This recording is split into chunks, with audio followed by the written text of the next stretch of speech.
Hello, I'm at Roots 2023.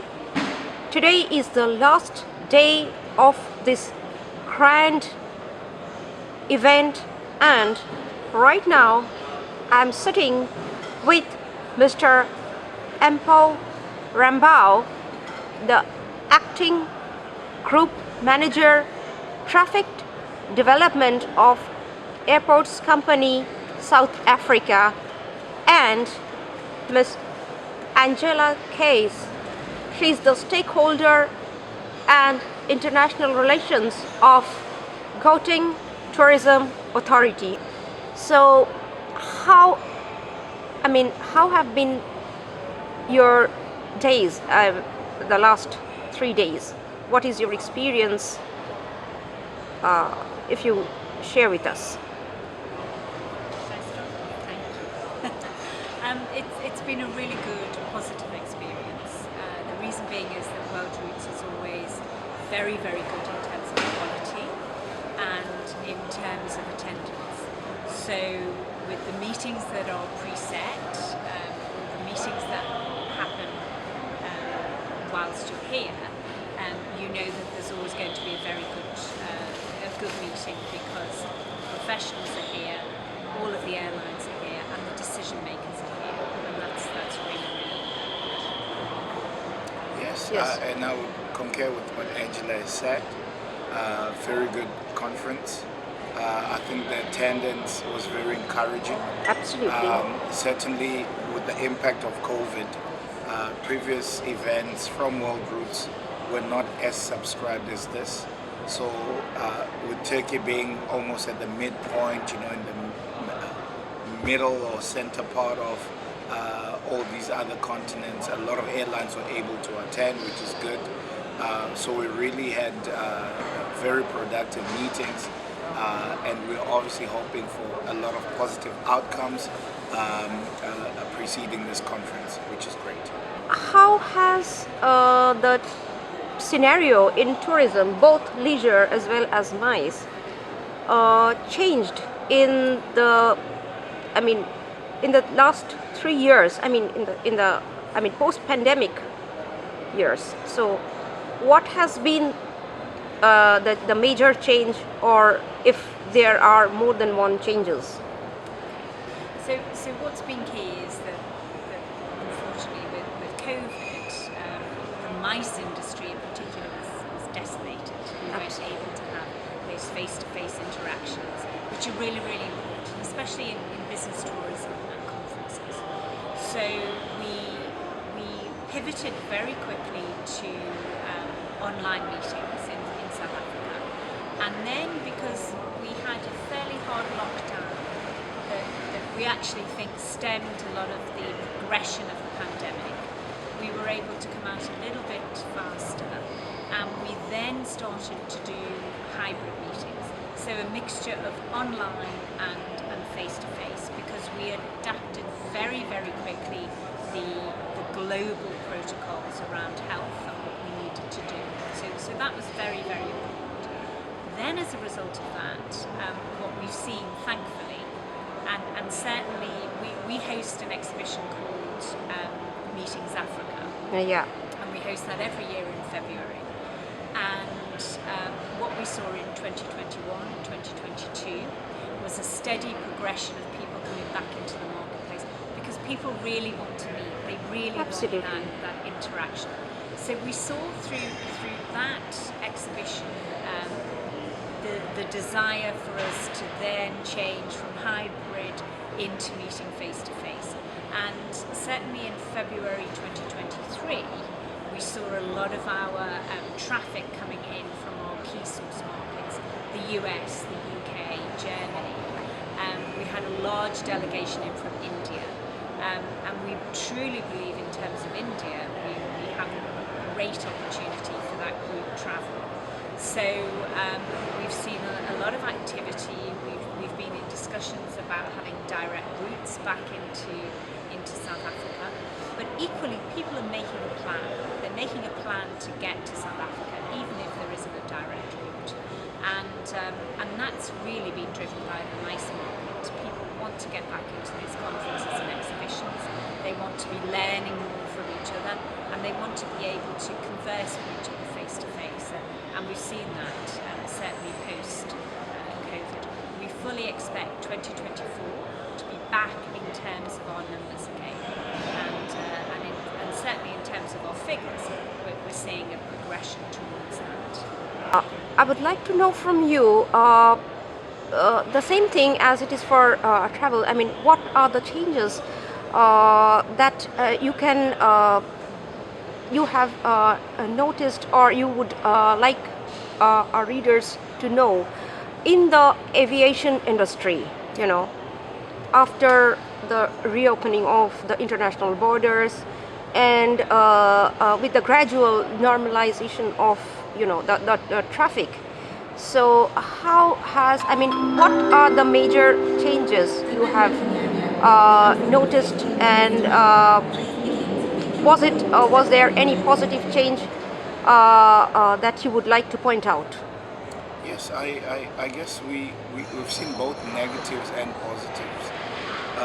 I think right now we've seen more positives, but certainly from the negative side of things is with COVID happening, from an aviation point of view, a lot of the airlines struggle to really cope with the COVID pandemic, mainly due to the impact that COVID had on their earnings. Yes. And sadly, a lot of the airlines within the South African context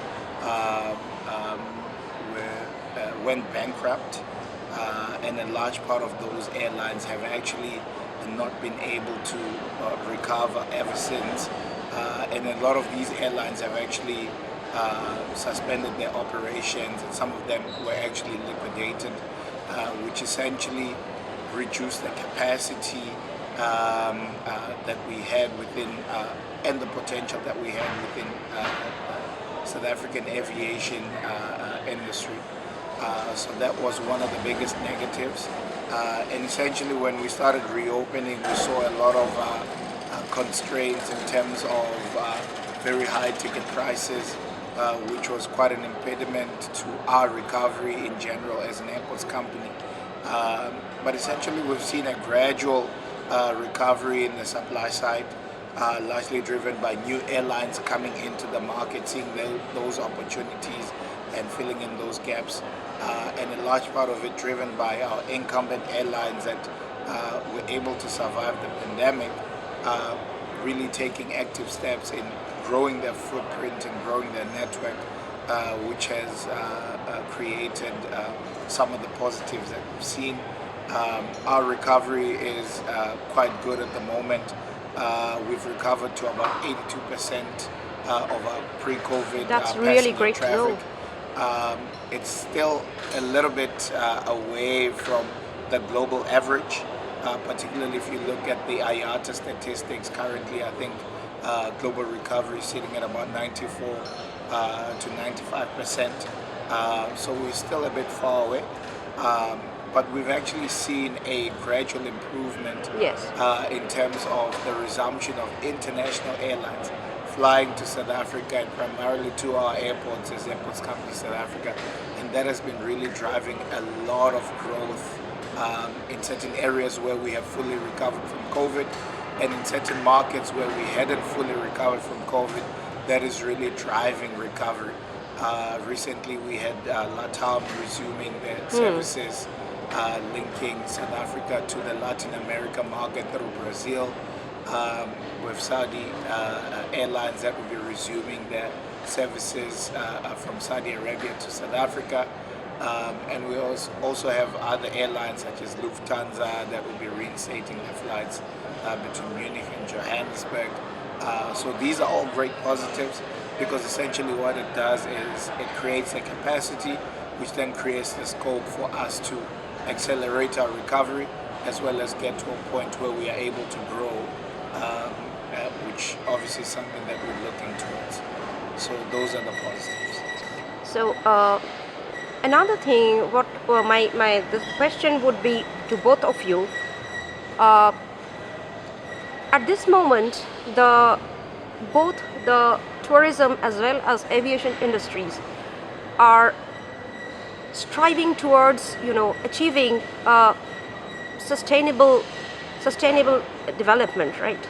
So, what are your take on that? I mean, you in terms of the aviation industry, and Angela in terms of the tourism industry. So, I would like to know what is your opinion, or what plans do you have to to promote sustainability in the aviation as well as the tourism sectors? Yeah. So in terms of aviation, I think we as an airports company, we own and operate about 9 airports in South Africa. Okay. And sustainability is a core focus of what we do. 3 of our airports are actually accredited at or have a carbon accreditation from ACI of a level 2, which is quite very good. Yes.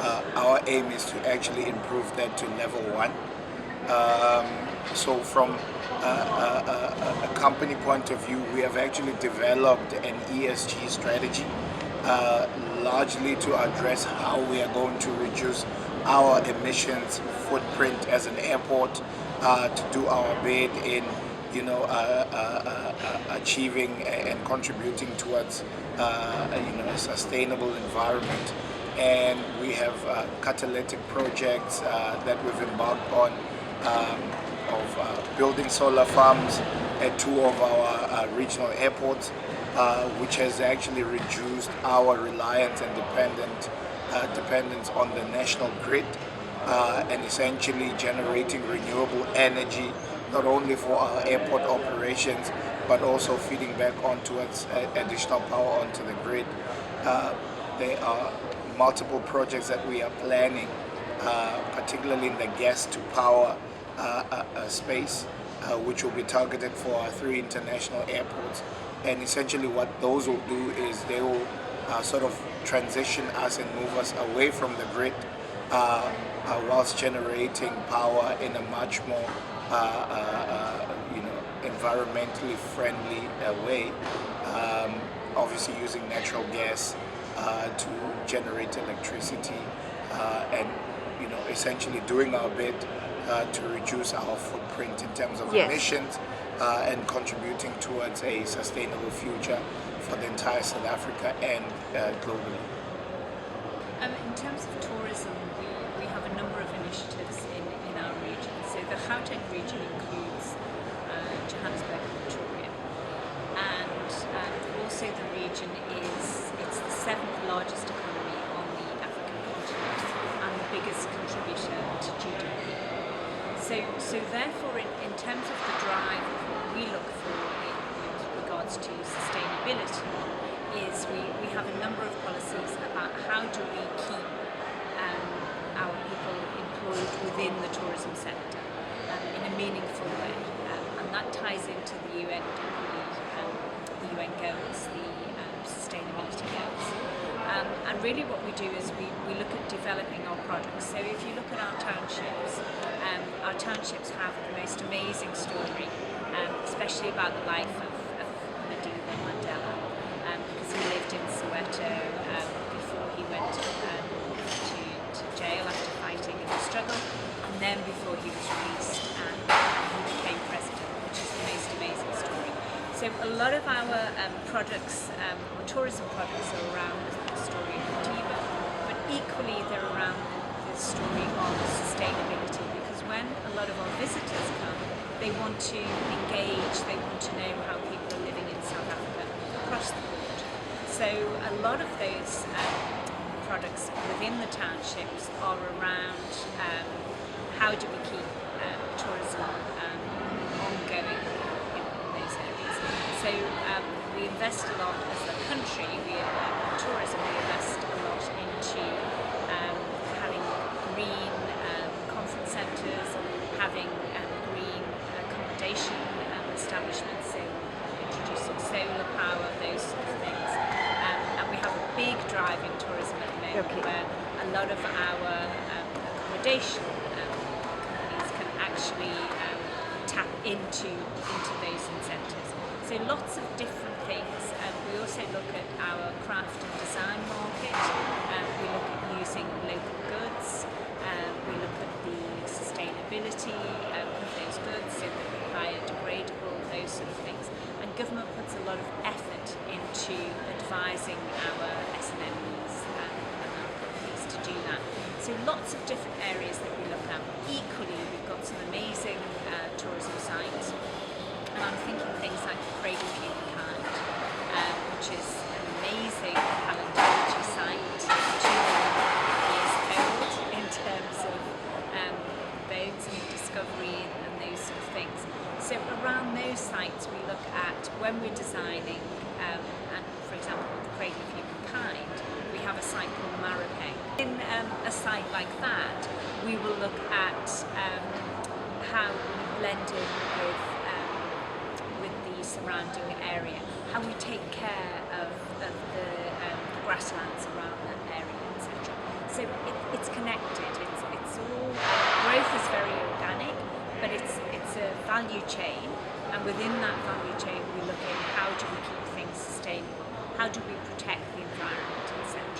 As I say, it's all connected. Yes, absolutely. It's all connected.